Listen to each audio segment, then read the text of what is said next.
Sorry about our loud fridge. Well, just got done with a busy Thursday.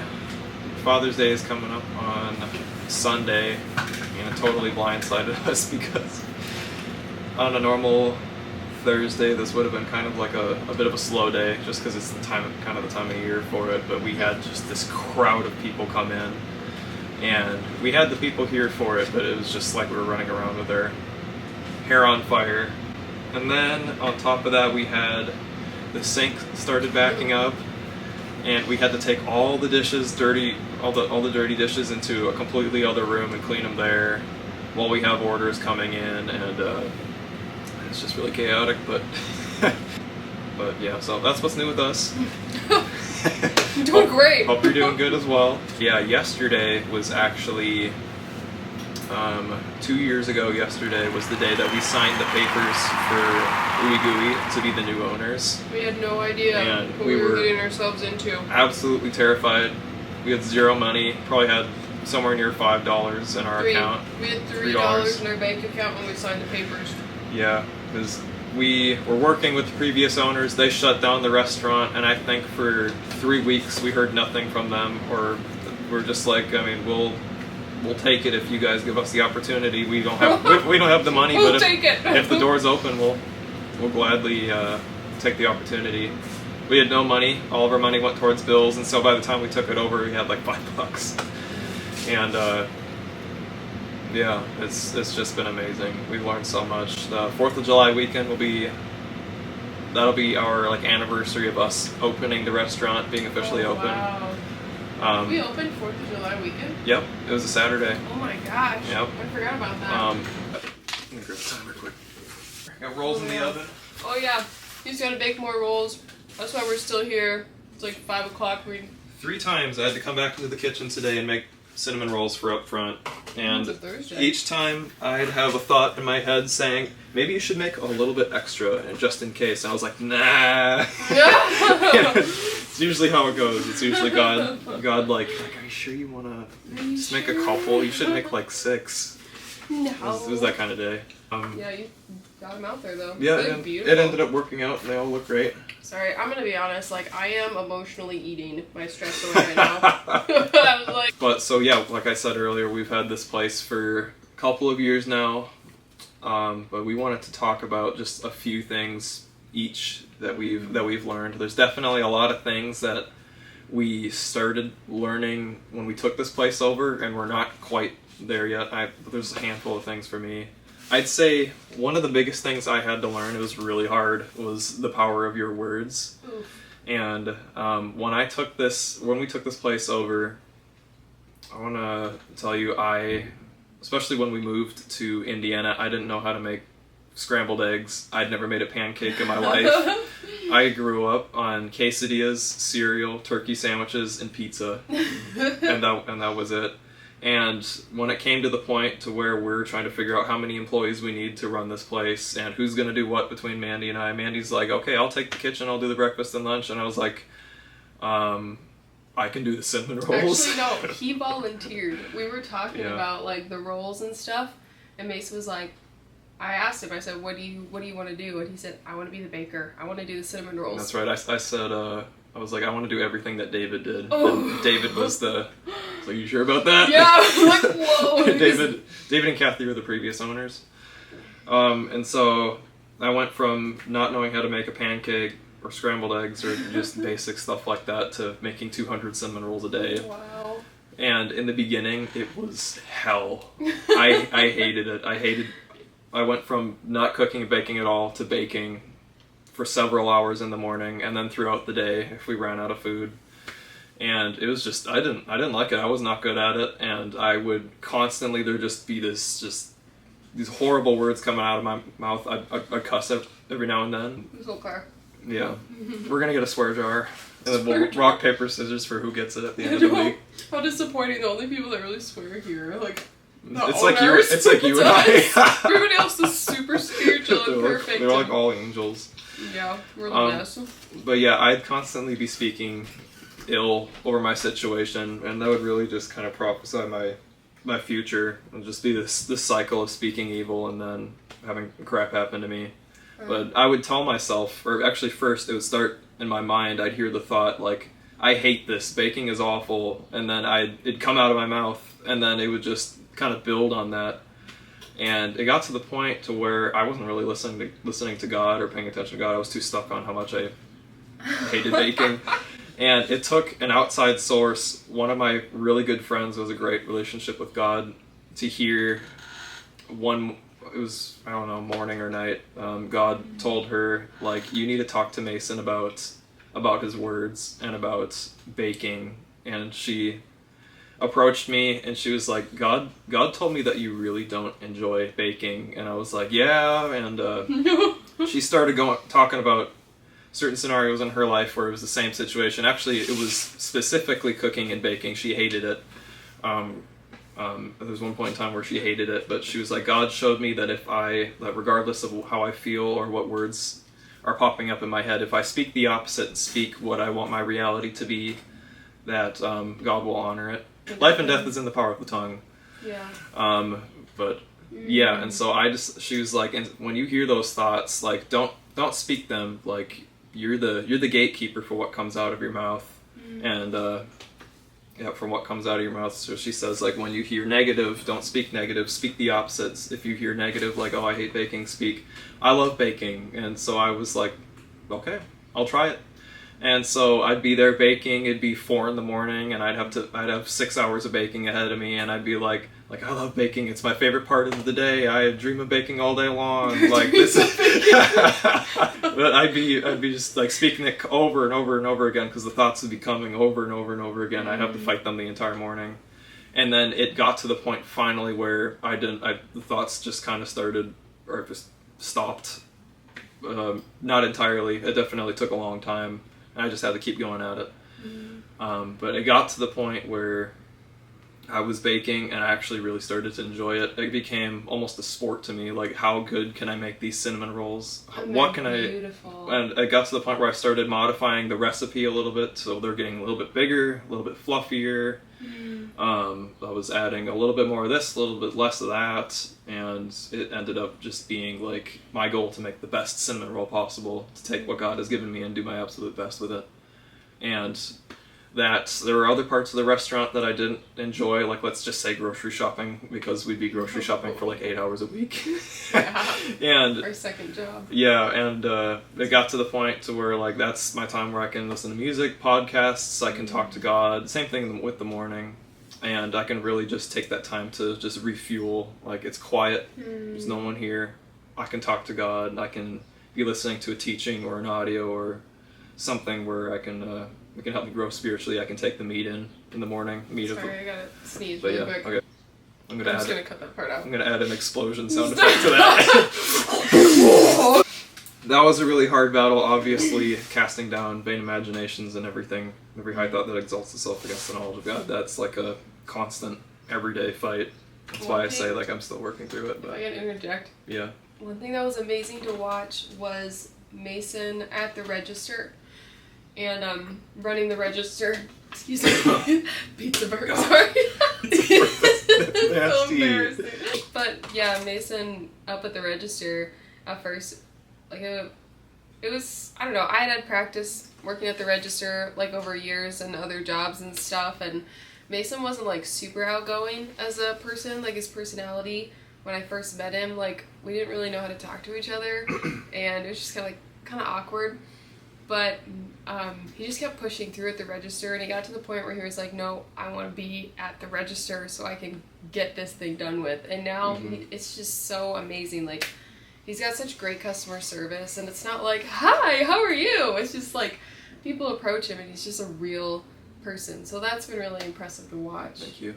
You grow through that. And like getting to see third person, like a person overcome like that is, I don't know, it inspires me. It was really cool. There's so many things. Oh.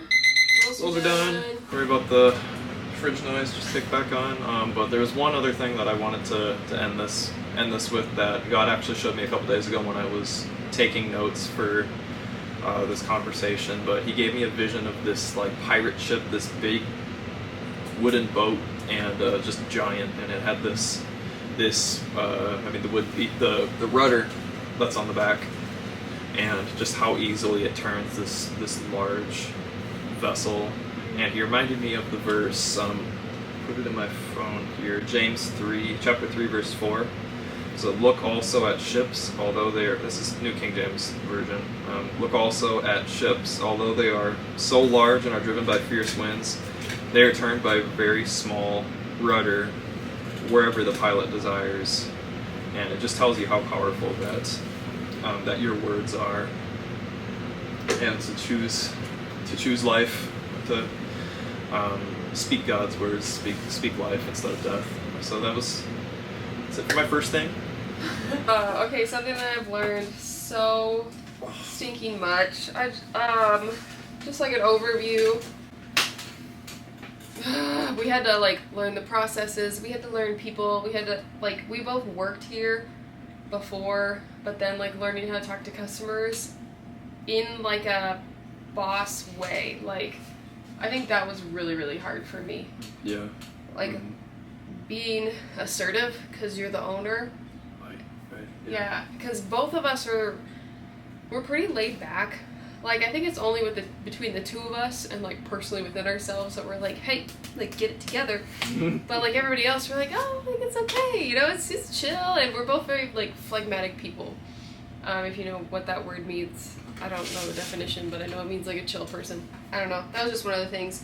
Employees, working with employees and like finding that balance was also really difficult.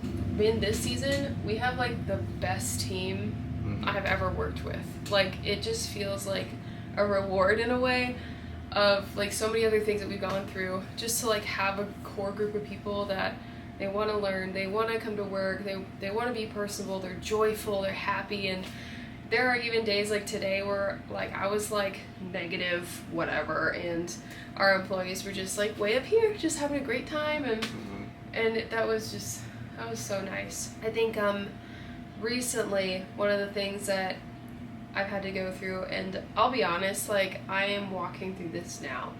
And I told Mason, I was like, I really think that people need to see the rawness in this too. But one of the things that I had to go through was burnout. And I experienced this last year, and I experienced it like 3 weeks ago. Like burnout is real.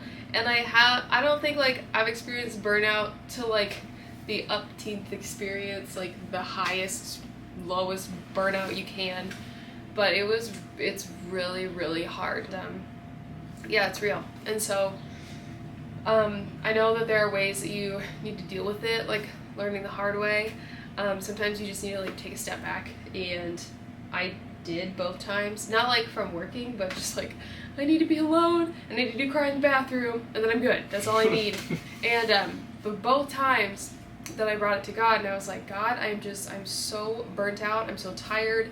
And when I say tired, I mean like emotionally tired, socially tired. I didn't want to see or speak to anybody. Financially exhausted, like even we didn't really sleep too well either. Yeah, physically exhausted. And like the financial thing, like we have an awesome business, but we keep putting like our personal money back into the business to help fuel it too. Of course, we go out to eat every once in a while, but because there's pizza right here. Yeah. But both times I brought that to him, and I was like, I am so burnt out. Everything in me, my battery is 0. And I heard the response, good, let's keep going. And I'm like, what? He showed me, let's burn out everything in you that is not of me. Everything in you that is not life, that is not love, that is not light, like what Mason's saying, like the words. Anything that does not produce life, anything that is of like anger or fear or jealousy or resentment or bitterness or offense or whatever, let's burn that up. Let's get it out of you. He said, because all I want left within you is me, which is the real me. It's the real Mandy, which is the life, light, and love part, the joyful part. And when I heard it, it wasn't what I wanted to hear, but it was such a relief, because I was like, oh.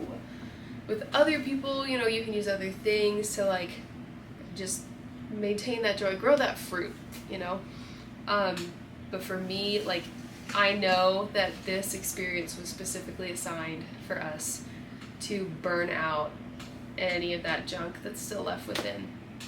And so I was thinking, well, like, what about, I had these barriers in my life, and I finally saw those barriers, like social exhaustion. I have dealt with that most of my life, and it's where, like, you can be with people and it's exciting and it's really fun. Think of an introvert that is, like, educated on how to be extroverted. That's this girl. And it's super fun being around people, but, like, I can be around people for a certain amount of time and I am so drained. I need to be alone, or I need to be with this person for some reason. We kind of fuel each other up. And so that's hard because I love people, but I need to get away and I need to be alone. And with this job and where we're at right now, I cannot. I can take some afternoons off, but, like, you're with people all day long. 24/7. 24/7. Even on our days off. Yes. And when you're not in person with them, you're texting them or you're emailing them and you're working through things, you're growing and you're in the grind, and it's constant. It's constantly on your mind. And it's not a bad thing if you're in that season. I think that season is healthy if you're growing something and you're called to do it. We are right now, but yeah, so that was, like, one thing I was dealing with, and he just showed me that, like, in that prayer of Jabez, I think it's in Chronicles or something, it's all this genealogy of people in the Bible, and then there's this random dude, Jabez, and he has this prayer, and he said, Lord, would you bless me indeed? Would you expand my territory? Would your hand be upon me, and would you keep me from evil that I may not cause harm? And I have prayed that verse over myself for years, and now I'm like, I'm burnt out, like, I've reached my limit, and I was brought back to that verse where it says, would you expand my territory? The expanding the territory, he showed me he's expanding me past the social exhaustion.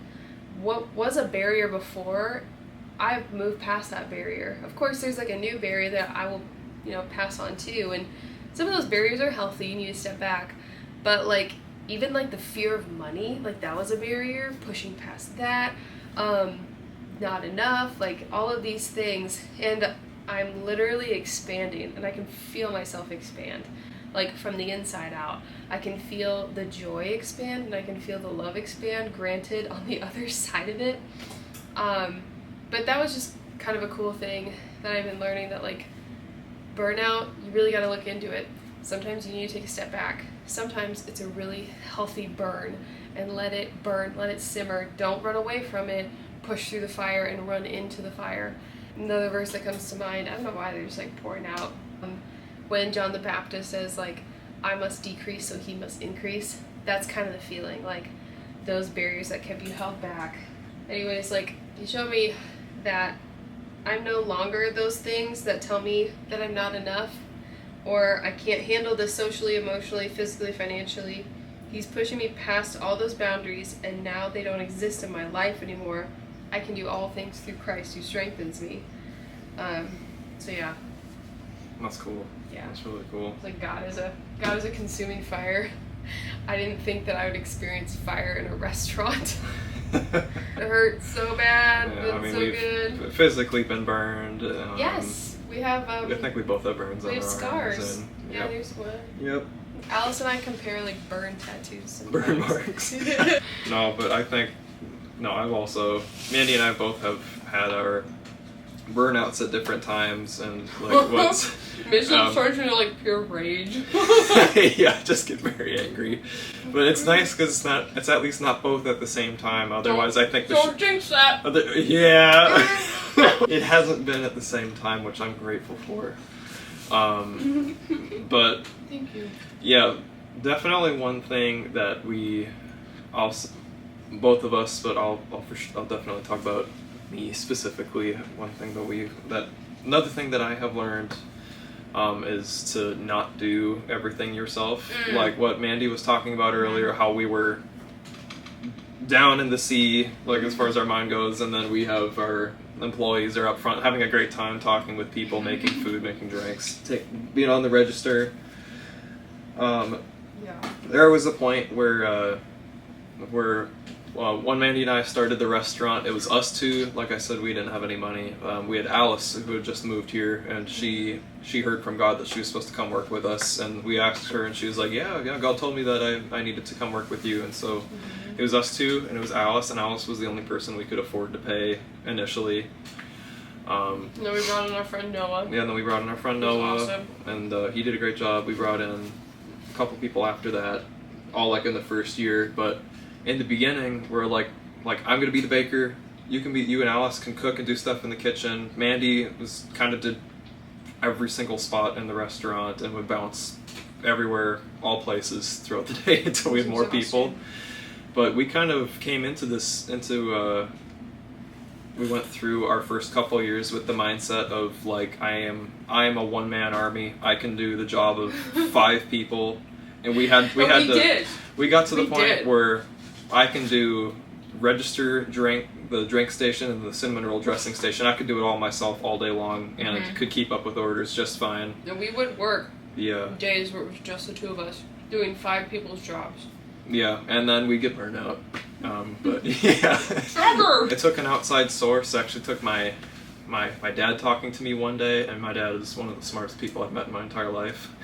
He's awesome. And he showed me this book called Who Not How by it's Dan Sullivan and Dr. Benjamin Hardy, and it's all about graduating from doing things yourself and trying to make everything happen to yourself to finding the right people to help you run things, manage things, and that people have different gifts that you can tap into. And I was just like, had this restaurant clenched in my hands, like, no, this is mine, it needs to be done my way, I need to do everything myself or it's never going to be done correctly. And we had to take had to take a couple different days and just physically walk away from the restaurant for the first time. It was an hour, and just let the employees run the place. And I thought about it that entire hour. And I'd look at I didn't have a watch, I had my phone. I'd look at my wrist. Like, what time is it? But I'd check my phone out, see what time it is. Oh, it's been 5 minutes since we left the restaurant. It's been 15 minutes. It's been 20 minutes. I watched it all the way until we got back. And shockingly, it didn't burn down while we were gone. That was nice. And there was a day where it was Fox 59. Yeah, Fox 59 reached out to us, and they basically said they wanted to display our business, or talk about our business and display some of our cinnamon rolls just on live television one day.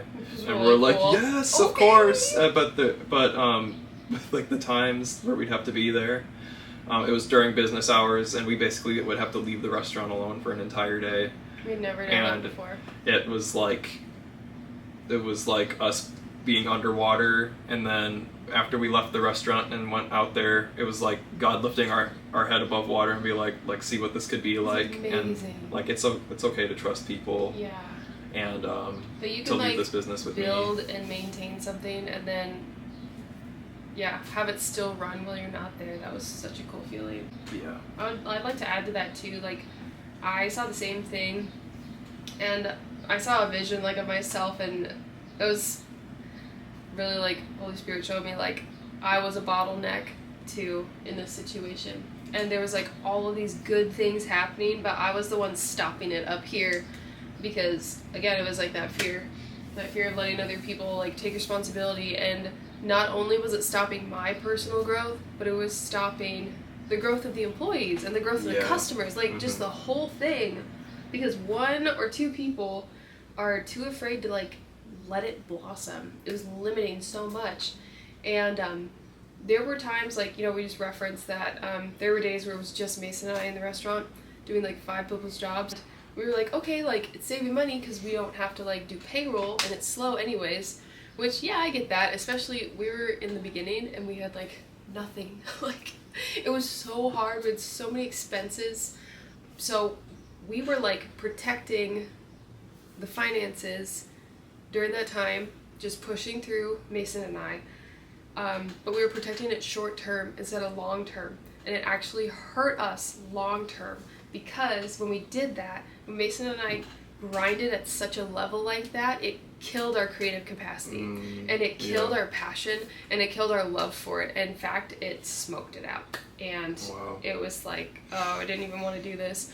So that fear of like, the fear of lack, that fear of poverty, of not having enough, like, okay, we just need to grind for it. Like, 1 minute until the rolls come out. But yeah, that fear of lack really, it hurt us, because it hurt where we could grow and expand. And now, like, sometimes we take even just like a day off and like get out, and oh my gosh, it's so refueling to our minds, even to our bodies. We'll take a winter break off and go see family, and that's where a lot of our good ideas come from. Yeah. Just pop we up. Get, like, most of them for the year. Yeah. Just from a couple weeks being away. Yeah. But, and then you come back and you're refreshed. Something that kind of goes along with what you said. It's a little bit unrelated, but also kind of related. And the fridge is back on. Loud fridge. But it's a little bit unrelated. It is kind of related. There was a point where I was playing electric guitar at church, and I was playing in the youth ministry. I was playing in the Friday night service. I was doing the Sunday morning service in their main services, like. And then I was also playing at another campus another day a week. I was basically playing on 4 different worship teams, and there was a point where God basically told me to leave all of them except for that one other campus, and I was holding on to it as the same thing. It was like, oh, I grew up here, and I love these people, I can't leave. But he had more for me. And actually what he showed me is, not only will I not grow if I stay behind, he showed me that there's a line of, like, almost like a chain, a line of people behind me that are waiting to step into that position, but because I was holding on, I was sitting there in the way, I was stunting their growth. And he showed me the very next person that was going to take my position. He said that if I do not leave, he's going to miss his opportunity to grow. And it's all going to be because of me. And it was the same exact thing here. We can keep holding on to it and trying to do everything ourselves, or we can give other people the opportunity to grow themselves on the inside, and of course learn new skills and stuff like that. But it's going to stops people's growth by you trying to do everything yourself. The last thing that I just wanted to share was, I think the third thing, there's so many things, but like one of the top third thing that I learned was it is possible. And we came into this with like zero knowledge, experience, capabilities, finances. We didn't know what we were doing. We were just kids in our 20s. And I mean, like Mason said, we had $3 when we signed the papers, but we're so grateful for the opportunity to just grow Ooey Gooey and let other people experience how amazing it is. Here's the thing though, if it was possible for us, it's possible for you. Anything that you are called to, if you have dreams, like God gives you the desires of your heart, and then He gives you the desire of your heart. Like a lot of times those desires that are deep down within you, sometimes the dreams that you might think are too big, He may have planted that seed within you, and you may be called to do that someday. And we're here to tell you that like it is possible, because it doesn't make any sense. The things that we walked through, how it happened, things that were just so hard. Anyways, I just really feel like when we were in the camper and experiencing like that whole journey, we're going to share more about that later, just like a recap. But we went through tough times in the camper. It was such an awesome experience and journey, but it was tough, and we had to get creative. But now I think God allowed us to go through that to appreciate really what we have now, and to share it with other people, and for our message to just be that it is possible, that you can do it, if we can do it, if we can figure it out. And a lot of times, like, God will bring people to help you make things happen. So don't be afraid to include people on your journey with you, because they learn too and they grow too with you. So anyways, the camera's about to die. Rolls are about to come out of the oven. Actually, I got some. Let me show you. Yay! Guys, thank you for listening, and if anybody watches this, we really appreciate it, and we love you all. Thank you for the support. Look at these beautiful Ooey Gooeys. Evening rolls. Evening rolls. They look awesome. Go. But we love you guys. Love Thanks. you.